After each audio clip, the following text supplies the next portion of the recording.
in the fucking way. There's no place to hide once I step inside the room. Dr. Jones, prepare for the room. Alright, I'd like to welcome everybody back to my channel, Bateater Gaming. Today we're on Raid Shadow Legends. I was going to do a video on Void Shard pullings. Yeah, that video did not go so well.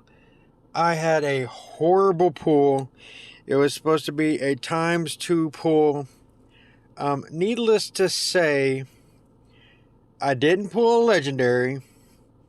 I did get a lot of points, and my champion chase did go very good. I ended up winning the champion chase, got first place, which was really awesome. I got 6-star legendary relentless gear, and all of the gear was actually very good.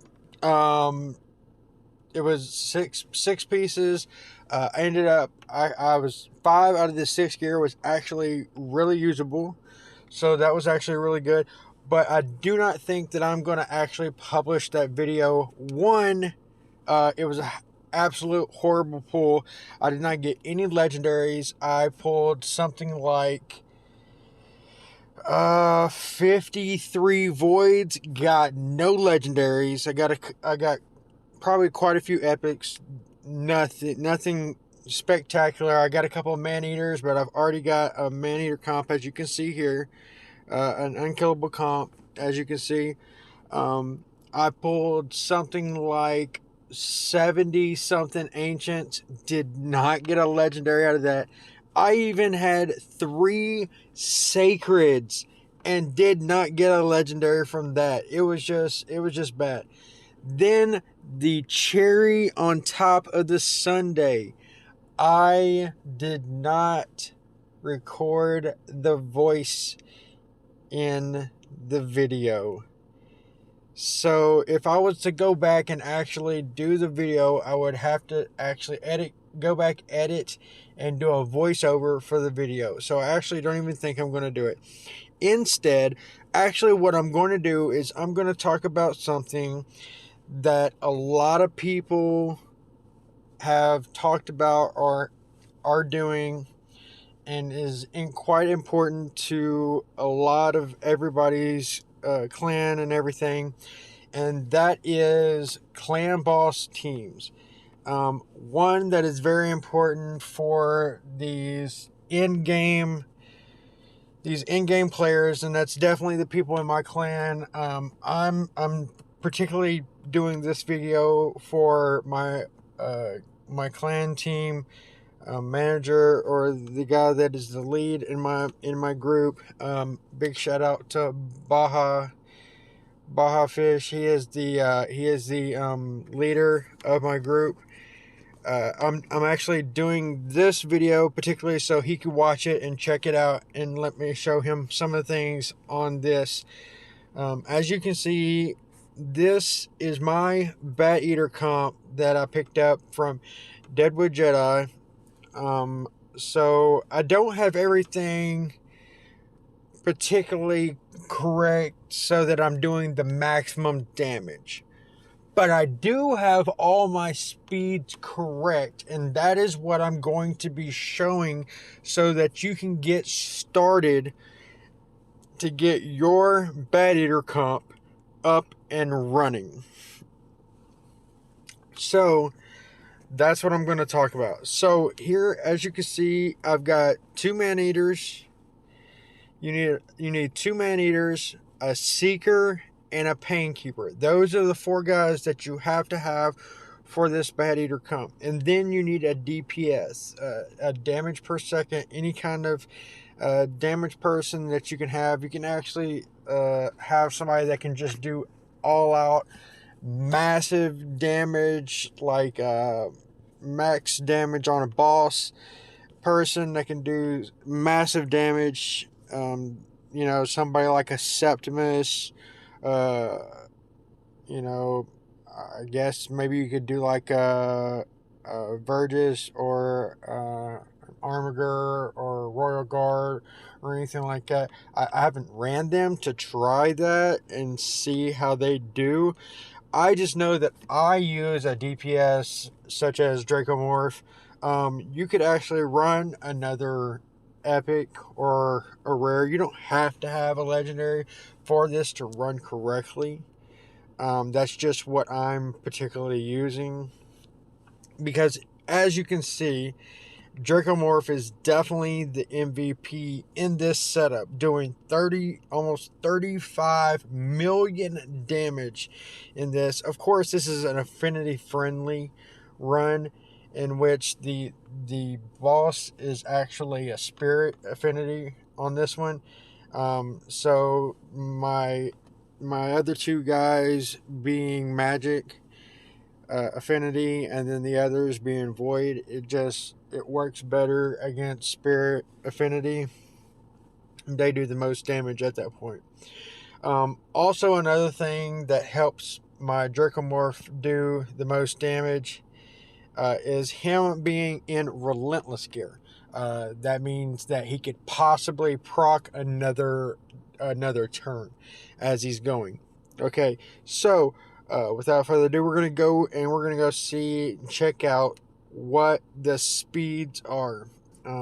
Actually, I think I might have. Let's see if this will keep recording and I can go. If I can go look at my speeds. Yes. Okay, so the speeds for the Bateater comp is for your seeker to be somewhere between 249 and 257. Your fast man-eater has to be above 265. Your slow man-eater has to be between 239 and 247. And your painkeeper needs to be between 239 and 257. And you basically, you want your slow man-eater to be barely faster than your painkeeper. Just barely. Just barely faster. And then your DPS is definitely going to be your slowest guy. He's just going to be slowest. He's going to be somewhere between 221 and 227. So that's how that's going to run. So we'll open that back up. So, like I said, we've got those set up. And as far as the masteries, I think I pretty much have everybody set up the same way on their masteries, just because I don't want anybody to mess up as far as the way that they're running. So I've got them all going down the offense and defense trees. Offense, I definitely want them running Grim Resolve, which is inflicting more damage when they're at 50% 50% HP or less. And the Life Drinker, I guess it doesn't really matter when you're running this kind of setup, because they don't really need to heal all that much, because they're always going to be unkillable.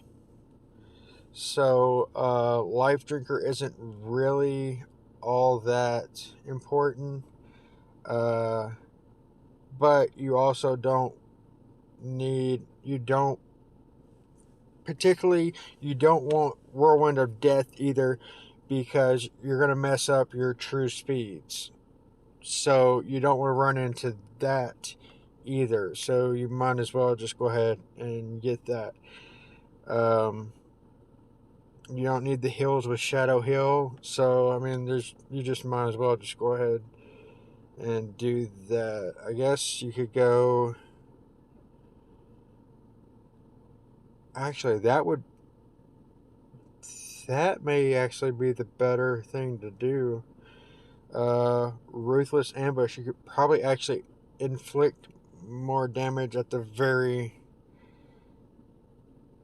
Yeah, I would probably go Ruthless Ambush. If you're doing this particular Bateater comp, instead of doing Life Drinker, I would go Ruthless Ambush, because you can actually increase your damage inflict for the first hit on each enemy.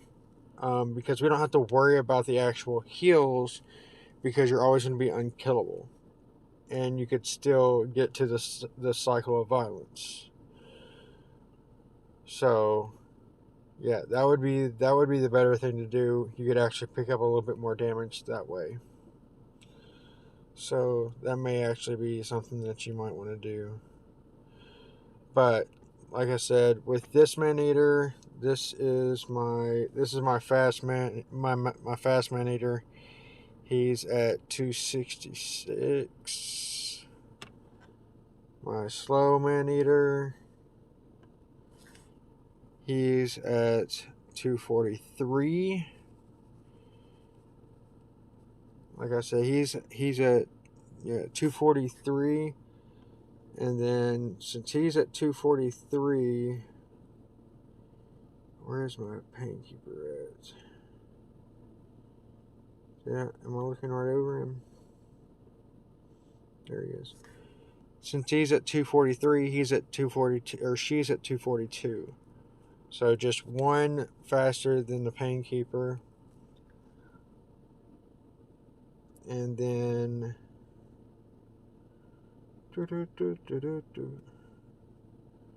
Dracomorph is, I've got Dracomorph at 224 within that range.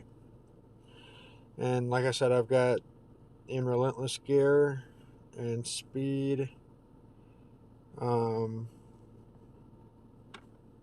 stats 3,300 on attack. It would be better to have that. I'll eventually get, build the character up. You want to get the accuracy up above, I believe on Ultimate Nightmare, you want to get it above 300 accuracy to increase your chance to land those the poisons. You want to get that above 300 to land those, to increase your chance of landing those poisons. So you want to get his accuracy up as high as possible. That would definitely help. But like I said, with this particular setup, the way that we have it set up, they actually go into it very quick. So you don't have to worry about having the HP, because they get into the turn so quick that you don't actually have to have a lot of health. You just don't. So I'm going to show you how to set up the actual turns also, so that you know how to do it. So we're going to set this up for Ultra Nightmare. It doesn't matter who you have to run the front of it, because none of the auras for any of the guys actually work for this setup. None of their auras actually work for the clan boss, so it doesn't matter who's the front. It just doesn't. So we'll go ahead and start. So what do y'all think about my new logo? I'm putting my new logo on the front. My guy in my baseball clan, he's the one who worked it out for me. I know this is the first time that y'all have actually got to see it, the people that watch my raid. Please leave a comment in the section below what y'all think about my new logo. I'm ecstatic about it. I like it quite a bit. It's really cool. I appreciate him doing it so much. So Suf, I appreciate it. Big shout outs to you. Okay, so the way that we're going to do this, the fast man-eater on this 0 turn counter, we're going to do his A1 first. And then Seeker is going to go. We're going to do his A2. and that's going to increase the turn meter. And then we're going to do his A1 right after. Then the slow Maneater is going to go. We're going to do his A1. Then the Painkeeper is going to get to go. We're going to do his A3, which is going to reset the counter for only Seeker. And then it's going to be Dracomorph's turn, and we're going to set the poisons. That way, you know, he can go ahead and get a couple of the poisons already set in. Now, on this first turn, your fast Maneater is going to go twice. So on his first turn, he actually needs to do his A1 on the first turn. So now Seeker's going to get to go. We're going to do his A2, then his A1 right back. Then the slow one, he's going to do his A1. He's only going to get to go once on this turn. Now, Painkeeper is going to do her A2. That actually heals everybody, just in case you think they're getting low on their HP. If at any point you think they're getting low or whatever. On this particular turn, we're going to do his A3. Hopefully land that weaken and the defense down. He resisted the weaken, but we did get the defense down. Now on his second turn, we're going to go ahead and do that A3 and do the unkillable. And then we're going to do Seeker's A1. Now, now we're to the second turn. As soon as you do his A1, you're good. You can set auto. It's set. You're absolutely done. You can go make you a sandwich. You're good for 50 turns. This will automatically work as long as you've got everybody's masteries set like they're supposed to. I guess I didn't show you the masteries for Dracomorph, but if you have everybody's masteries like I showed you, when I showed you the masteries for Maneater, if you have everybody's masteries set up like that, everything will work just fine. I try to stay away from the support tree because there's a couple of ones that have to do with the turn meter that can mess you up. I think it's Arcane Celerity or something like that messes it up. You can use like Laura still, but if you're using like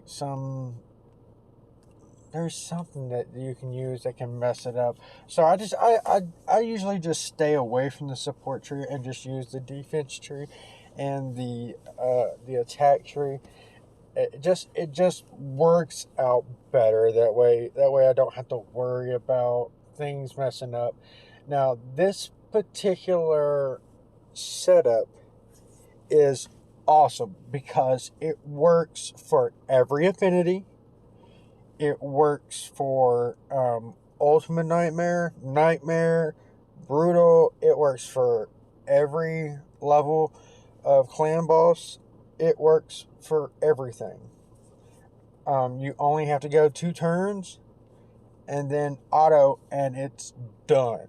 You can set auto and walk away. You can go do whatever you need to do, and then after your 50 turns, you can come back and you can see the damage. We will actually come back here in just a little bit and we can see the damage. Alright? We'll come back after that.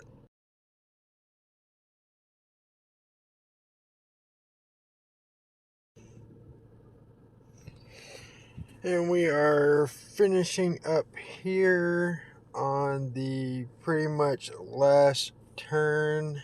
And as you can see, we are rounding out at 55.41 million on Ultra Nightmare. Of course, like I said, this is a affinity friendly run with the spirit clan boss, so we get just a little more damage out of it, but 55.41 at with this Bateater is really good with the 1 key.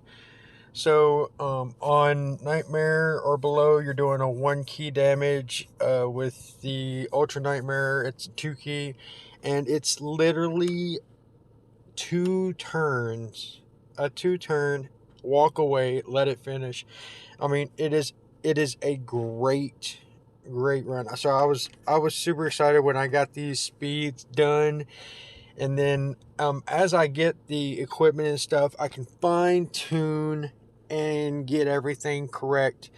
But I mean, this is really great. So if you can get this going, running and everything, this is what you need to be doing. This is what you need to set up as quick as possible, so that you can do this for your clan, and so that you can be running this with the rest of your clan, and you can knock out your ultimate nightmare, or your ultra nightmare clan boss for your clan, so your clan can be knocking out the ultra nightmare and nightmare bosses every day.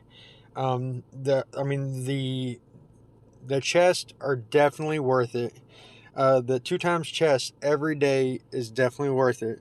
I mean, there was a time last week where I went 3 days in a row getting sacred shards.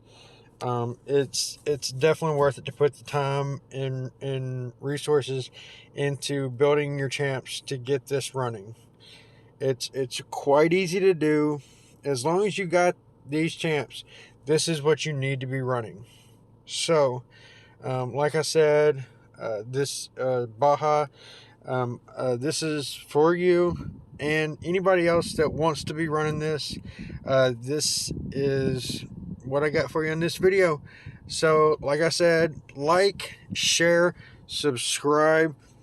Shoot me some ideas, whatever y'all would like to see on the game. I like doing shard openings and everything, but there are other things that I like to do. I've got quite a few of the champs. I wouldn't mind doing champ builds, anything else like that, or if you want to see a champ, or you want me to build it a certain way, anything in the game, you let me know how you want it to be done. We can do it.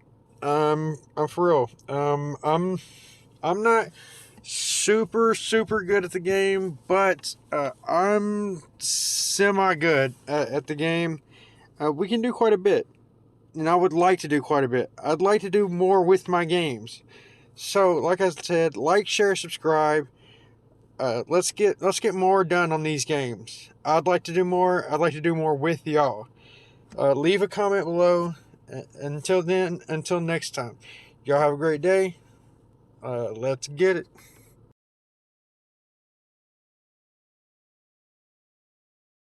Wu-Tang Clan ain't nothing to fuck with. There's no place to hide once I step inside the room. Dr. Doom, prepare for the boom.